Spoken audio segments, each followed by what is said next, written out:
నమస్తే welcome to our channel నేను అంకిత మళ్ళా ఇండియాలో లాక్డౌన్ తప్పదు అంటున్నారు ఇప్పుడు నిజంగా గానీ లాక్డౌన్ వస్తుందా రాదా అన్న టాపిక్ పై డిస్కస్ చేస్తున్నాము అలాగే ఇప్పుడు చూసుకుంటే ఒక వైరస్ ఒకటి ఇండియాలో కూడా ఎంటర్ అవబోతుంది అని తెలుస్తుంది ఇది కరోనా కంటే ఎక్కువ డేంజరస్ అని కూడా తెలుస్తుంది సో ఈ విషయంపై డిస్కస్ చేయడానికి నాతో పాటు సీనియర్ జర్నలిస్ట్ సిఎస్ఆర్ ఉన్నారు మాట్లాడదాం హాయ్ సార్ హలో సార్ ఏంటి సార్ మళ్ళీ చూస్తే కరోనా లాగానే కరోనా కంటే ఎక్కువగా ఉన్న వైరస్ రాబోతుంది అలాగే ఈసారి లాక్డౌన్ తప్పదు అనేసి అంటున్నారు సో అసలు ఈ వేరియంట్ ఏంటి నిజంగా లాక్డౌన్ రాబోతుందా ఇప్పుడు ఆ వేరియంట్ దానికన్నా కూడా ఇప్పుడు ఇంటర్నేషనల్గా వస్తున్నటువంటి న్యూస్ ఏంటంటే మొత్తం ప్రపంచ దేశాల్లో ఉండేటువంటి 70 దేశాల్లో వైరస్ మంకీ ఫాక్స్ అనేటువంటి వైరస్ నుంచి పుట్టినటువంటి ఒక కొత్త వేరియంటు సోకింది అది చాలా ప్రమాదకరంగా మారిందని చెప్పి హెల్త్ ఎమర్జెన్సీ కింద వరల్డ్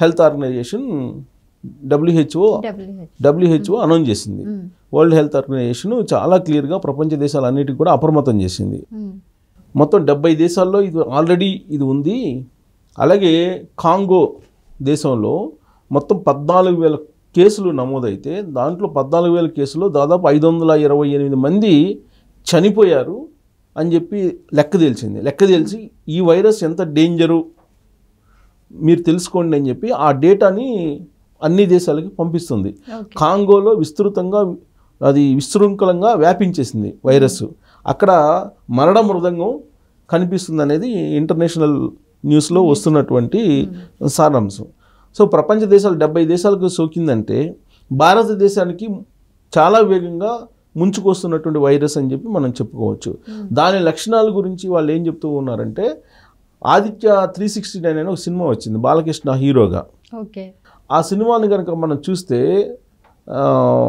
ఆయన ఫ్యూచర్కి వెళ్తాడు ఆదిత్య 369లో అదే టైం మిషన్ అనేది ఒకటి ఉంటుంది ఆ టైం మిషన్లో ఆయన ఫాస్ట్కి వెళ్తుంటాడు మళ్ళీ ఫ్యూచర్కి కూడా వెళ్తాడు ఫ్యూచర్కి వెళ్ళినప్పుడు అసలు ఎవరు బయట తిరిగేటువంటి పరిస్థితి లేదు ఎందుకంటే రేడియేషన్ ఎక్కువైపోయి ఆ రేడియేషన్లో ఒక ప్రత్యేకమైనటువంటి డ్రెస్ వేసుకొని మాత్రమే బయటికి వెళ్ళేటువంటి పరిస్థితి సినిమాలో చూపించారు ఆ సినిమాలో ఈ రేడియేషన్ ఎఫెక్ట్ కారణంగా మొత్తం శరీరం అంతా కూడా దద్దురుగా కనిపిస్తూ ఉంటాయి అనమాట ఆ రేడియేషన్ ఎఫెక్ట్ తోటి ఆ సినిమాలో చూపించింది వాళ్ళు సేమ్ అదే ఇప్పుడు కాంగోలో కనిపిస్తున్నాయి కాంగోలో ఇప్పుడు ఆల్రెడీ ఫోటోలు విడుదల చేశారు ఆ దేశం నుంచి వస్తున్నాయి విడుదల చేసిన ఫోటోలు ఆ వైరస్ సోకితే ఏ విధంగా ఉంటుంది అనేది మొత్తం శరీరం మొత్తం కూడా దద్దులుగా పెద్ద ఒక స్పాట్స్ లాగా మొత్తం శరీరం మొత్తం కూడా వచ్చేస్తున్నాయి అలాగే ఇచ్చింగ్తో పాటు ఎర్రబడడం ఇవన్నీ కూడా ఉన్నాయి అవి చూస్తే కనుక నిజంగా నా సినిమా గుర్తొస్తుంది సో అది కనుక సోకితే ప్రైవేట్ పార్ట్స్లో సోకుతుంది అని చెప్పి అంటున్నారు తర్వాత లైంగికంగా కలిస్తే కనుక ఆ వ్యాధి సోకేటువంటి అవకాశం ఉంది అని చెప్తున్నారు అంటే భౌతిక దూరం పాటించాలి అనేది మళ్ళా ఇప్పుడు చెప్తున్నారు 70 దేశాల్లో జరుగుతున్న ప్రచారం ఏంటంటే భౌతిక దూరం పాటించాలి తర్వాత ఎక్కువగా జన సాంద్రత ఉన్నటువంటి ప్రాంతాల్లో మీరు సంచరించవద్దు అలాగే కాచి వడపోచిన నీళ్ళు మాత్రమే తాగండి మినరల్ వాటర్ జోలికి వెళ్ళొద్దు ఇలాంటివన్నీ కూడా కొన్ని సూచనలు వాళ్ళు చెప్తూ ఉన్నారు ఈ వైరస్ నుంచి దూరంగా ఉండాలంటే గుంపులుగా జనం ఉన్నటువంటి ప్రాంతానికి మీరు వెళ్ళకండి ప్రయాణాలు చేయొద్దు ప్రయాణాలు తగ్గించుకోండి కాబట్టి దూసుకొస్తున్నటువంటి ఈ వైరస్ నుంచి కాపాడుకోవాలని అంటే కనుక మళ్ళీ లాక్డౌన్ పెట్టాల్సి వస్తుందా భారతదేశంలో కూడా అని అంటే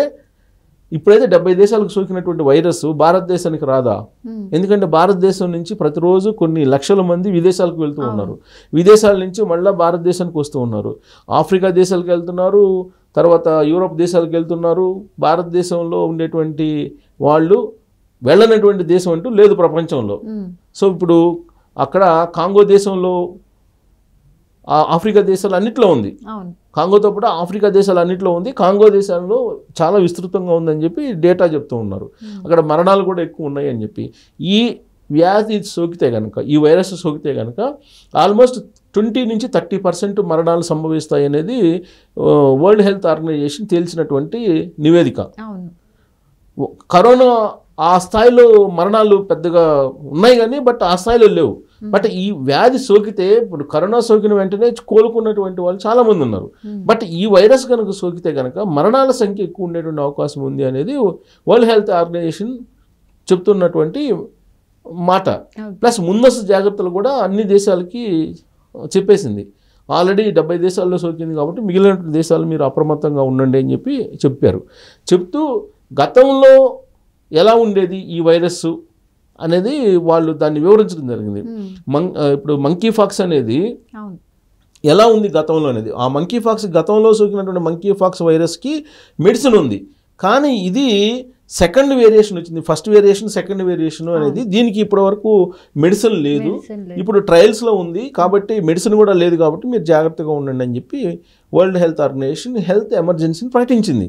హెల్త్ ఎమర్జెన్సీని ప్రకటించడం వరల్డ్ హెల్త్ ఆర్గనైజేషన్ అని అంటే ఇది కరోనా కంటే భయంకరమైనటువంటి వైరస్ కింద పరిగణించాల్సి ఉంటుంది.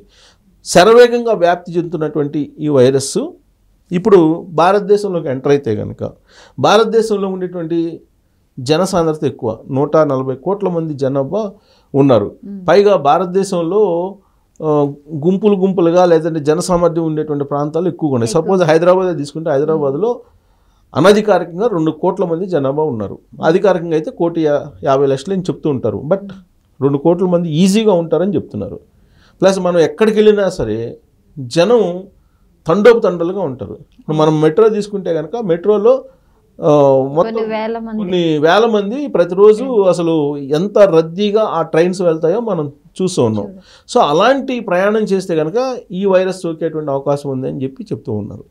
ప్లస్ పరిశుభ్రత పాటించాలి, పరిశుభ్రంగా ఉండాలి అని చెబుతున్నారు. కరోనా తర్వాత వచ్చినటువంటి అనుభవం ఏంటంటే వీళ్ళంత వరకు పరిశుభ్రంగా ఉండాలి, తర్వాత బయట ఫుడ్ తినకూడదు, తర్వాత ఈ క్లీనింగ్ సంబంధించినటువంటి అంశాలు, భౌతిక దూరం పాటించడం, ఇవన్నీ కూడా చెప్తూ వచ్చారు.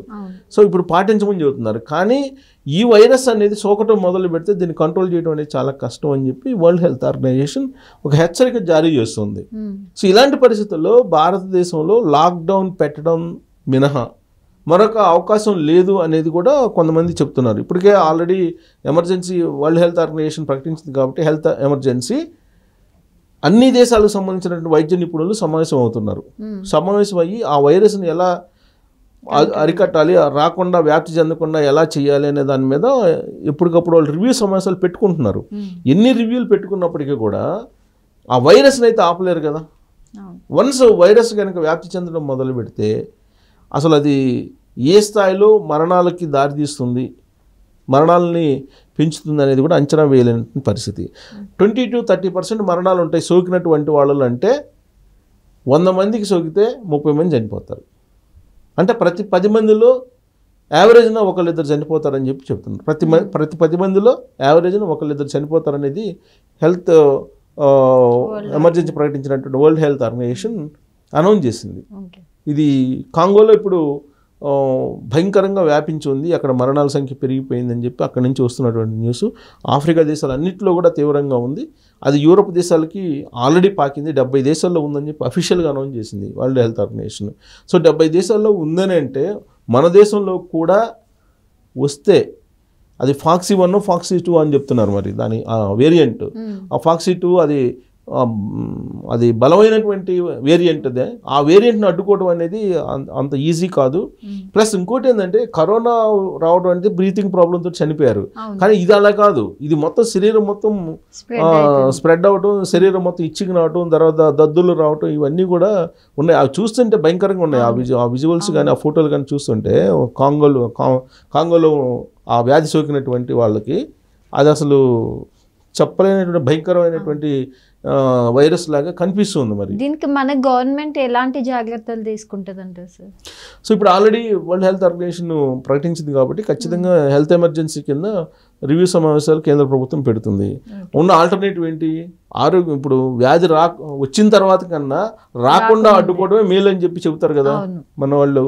సో రాకుండా ఉండేదానికి ముందస్తు ప్రయత్నాలు చేసుకోవాలి అనేది ఇప్పటికే కేంద్ర ప్రభుత్వం కొన్ని సలహాలు సూచనలు రాష్ట్ర ప్రభుత్వాలకి పంపించింది. ఆ సలహాలు ఏంటంటే ఇవే: బయట ఫుడ్ తినొద్దు, బయట వాటర్ తాగొద్దు, కాచి వడపోసి తాగండి, భౌతిక దూరం పాటించండి, ఈ లైంగిక కలయికలకు దూరంగా ఉండండి, గుర్తు తెలియనటువంటి వ్యక్తులతో, ఇవన్నీ అవేర్నెస్ కల్పిస్తున్నారు. సో అవేర్నెస్ కల్పించినా కానీ రద్దీ ప్రాంతాలకు వెళ్ళినప్పుడు అది సోకుతుందని చెప్తున్నారు. కాబట్టి రాబోయేటువంటి రోజుల్లో లాక్డౌన్ ప్రకటించినా కానీ ఆశ్చర్యపోవసరం. అది కనుక వన్స్ ఎంటర్ అయితే దాన్ని కంట్రోల్ చేయాలంటే కనుక లాక్డౌన్ తప్ప మరొక మార్గం లేదు అనేది వైద్య నిపుణులు చెప్తున్నటువంటి మాట. వరల్డ్ హెల్త్ ఆర్గనైజేషన్ కూడా అలాంటి సూచనలే చేస్తుంది. కాబట్టి మరోసారి మనకి కరోనా కన్నా డేంజర్ వైరస్ పొంచి ఉంది కాబట్టి, శరవేగంగా దూసుకొస్తుంది కాబట్టి భారతదేశానికి బహుశా లాక్డౌన్ దిశగా మళ్ళీ భారతదేశం వెళ్ళినా ఆశ్చర్యపోవసరం లేదు. Okay, thank you sir. Thank you.